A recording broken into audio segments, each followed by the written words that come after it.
But Vinny Perth, good morning to you. How are you getting on? Morning, how are we doing this morning? Everybody's a little bit anxious, I think, Vinny. This is very early on in Stephen Kenny's managerial career, but this is the big time. It is. It's big time football. We obviously have the last two games, and there was a lot of questions after them. But this is what matters. Two big games to qualify for the Euros, and they're both away as well. So really difficult start. But the mood out of the camp seems very positive from what we're hearing. So touch wood, things go our way tonight. We've seen loads of different teams deal with football coming back after the lockdown in different ways. Ireland looked a little bit lacklustre in those first two games. Players who you would trust to be at it just weren't at it. And in the meantime, they've gone back and they've had this kind of elixir of regular football. They've started to play well at club level. What kind of difference do you think that's going to make to what we should expect from them and what they expect from themselves tonight? I think it's completely different now. I think there was a complete and utter lack of fitness, and not people outside will say how these full-time athletes are not fit, but there's a sharpness. It's completely different. There was a change of style as well in what the players were being asked to do. So all of them things sort of came together, and there were some questions that came out. But do Ireland look like they don't have a number 10 at the moment? So it's funny, we had someone like Wes Houlihan for many years, and we never played a style that really suited him. So I understood why he wasn't in the team too much. But now that we play that style, we're crying out for a sort of number 10 in that position. So all of these things, players have gone back to their clubs and got games. There's been a couple of things like Matt Doherty was left out the other day, or Egan got suspended, but by and large, a lot of our players, or the first team players, got games at a really high level. So I think Ireland are going into this and the players will be going into it really confident. The sound bites from them is really confident. When you hear, I think it was O'Dowda, Robinson, Doherty, all done interviews this week, and it was really remarkable how buoyant they seem as a group. Yeah, I mean, for Robinson, he must be feeling great about life. In the Premier League, on merit, at a club who really want him there, who have trusted him to play through the middle. Talk to us a little bit about the absence of a number 10, will you? What impact does that have, and is that important in terms of what Stephen Kenny's actually trying to do? Well, albeit I do speak to Stephen, I haven't spoken too much around the team, or almost nothing, over the last number of weeks. The conversation we had was more about how family were, that because we were so close for so long. Haven't seen a lot in 7 months. I don't think I've met him in person, so because of COVID, etc. So I don't have an insight other than what I see with my own eyes and knowing him as a person for so long. But the number 10 position, when you play, like, if you remember in the two games, we played 4-3-3, and it was a very high front three of Connolly, Ida, and O'Dowda or Robinson, and that left us a little bit exposed in midfield. And I would imagine if Stephen had his way, he would like a number 10 in that position, but play sort of 4-2-3-1 type of a shape. We don't have a number 10, so the number 10 is the player that makes you play. He's the one that links things together. He's the one that gets close to the striker at times and occupies the opposition number 6, because the way the game is played now, so many teams play through a number 6 and they like this passing style. So your number 10, modern day number 10, has to do a lot of work for the team. So when we look at Ireland, you think who can do that job, and there isn't loads of standout candidates. I suppose Robbie Brady looks like he could do it if they wanted. Hendrick could do it. He does it. That's probably his natural game. How good both of them are in the 10, I'm not too sure. I even seen Nottingham Forest play a couple of weeks ago, and Harry Arter played in that position. But we don't have that flair player who's going to be a brilliant number 10. So that's the sort of conundrum that they're left with. I'm sure the staff would have come away from them first two games going, there's issues we've got to fix. It wasn't all just down to fitness and sharpness. We looked very, very open, particularly with the two fullbacks we have. We want to get them on, and that should be encouraged. But it does leave a certain amount of holes behind you in the transition. So the 10 is crucial, but the what comes behind it at that midfield, people will say teams play 4-3-3. But there is subtle difference between 4-2-3-1 and 4-3-3, and they can leave you very open. So, and we don't have a huge amount of time to fix that in this camp. But at the same time, it has to be fixed. I think the midfield battle tonight is crucial. It's crucial. I think their best player, Hamsik, plays in midfield in that sort of 10 position. So we've got to be careful, and I'm sure they've done a lot of work around that. It's interesting that you're bringing up the number 10, because definitely it seemed in the first game under Stephen Kenny that if anything we were lacking a bit at the other end of midfield, that James McCarthy on his own perhaps was a little bit exposed. So is there a way that we can turn the lack of number 10 into a positive at the other end of the midfield, or do you actually see it the other way entirely, that the 10 would help out defensively? And I suppose, yeah, we were open, and that's a fair point. But again, it's about getting that balance right in midfield. So that's why I'm saying modern day number 10 would do a huge amount of running. So Ireland are going to press. They can press with their front three, and that's suited at times if you play against a back three. But we did press, and we created a few chances in the games from our press. So your front three can press, but your number 10 ultimately in his job is huge, and his running power. There's times where so if you use an example of instead of numbers, if you use Robbie Brady as a 10, Hendrick as an 8, and James McCarthy as the 6, which he could go with. There's times where Hendrick will go and have a shot, or will join in on an attack, and every so often someone like Robbie Brady's going to have to make a recovery run for him, and that's why it's not necessarily a centre forward in the old Sheringham role that people use them. It has to be someone who's going to be disciplined. And again, it goes back to what I said, and you make the point, the transition from attack to defence is so crucial at the highest level that if you're not structurally set up correctly, then you will get punished. So it is important that balance is found. So listen, I think McCarthy is an outstanding footballer. I think he has got what it takes to play as Ireland's number 6. He's probably our best option.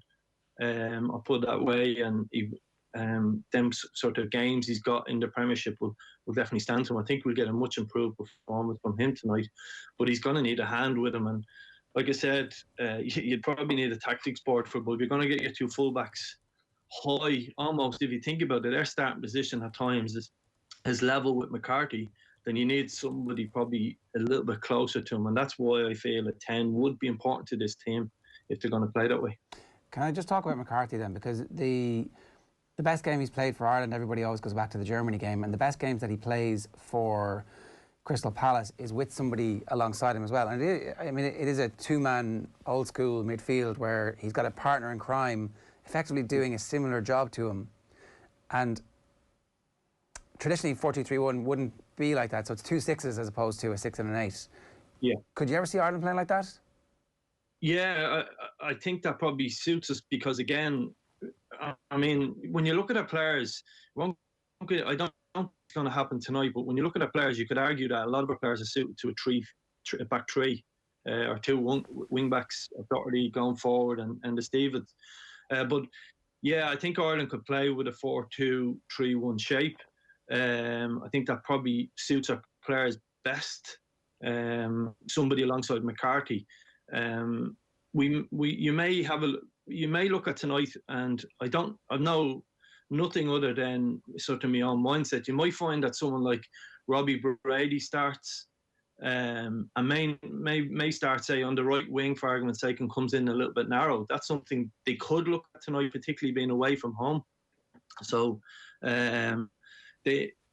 you have to find that balance, and you need, no doubt James McCarthy has played with MacArthur in Palace, if I'm right, and he plays his best football in that sort of system. But you can't be all out attacking midfield unless you're going to hold on to one of your fullbacks. So even if you go back, even if you look at a club like, say, Man City, all out attack, you'll often see Kyle Walker come into that midfield position when they're attacking down the opposite side, just to give that sort of balance and a little bit of cover.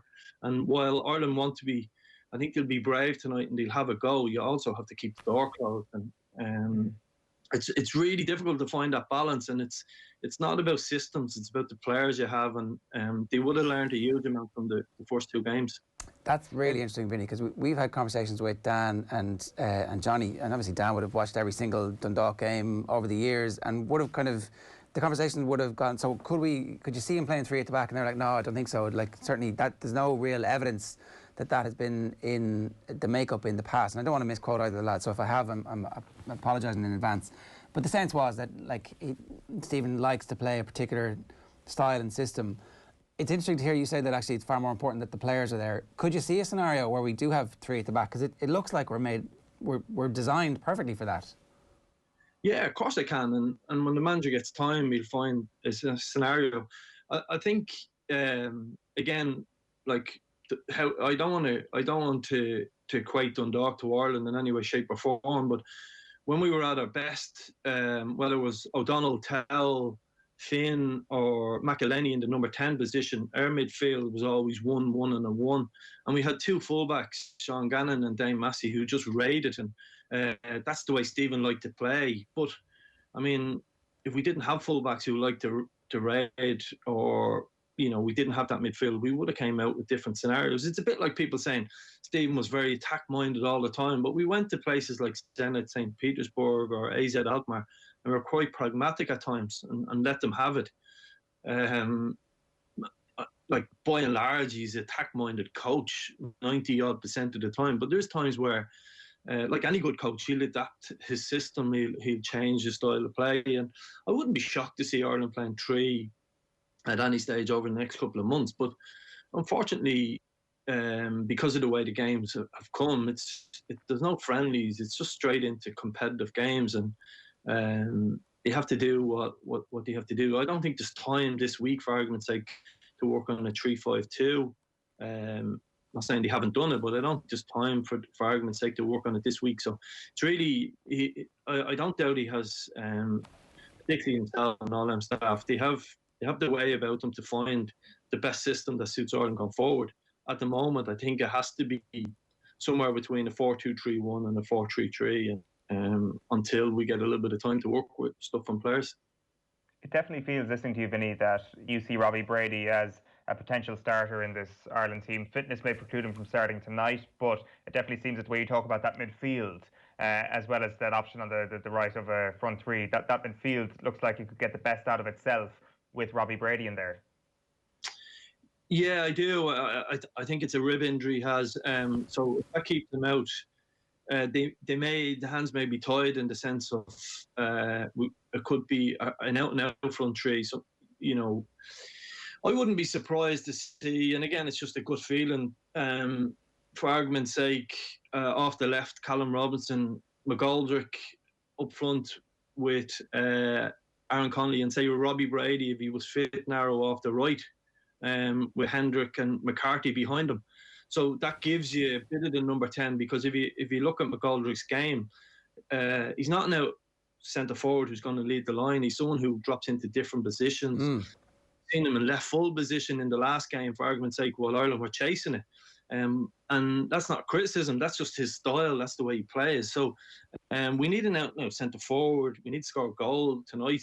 A couple of goals probably. So I wouldn't be surprised to see something like that if Brady was fit.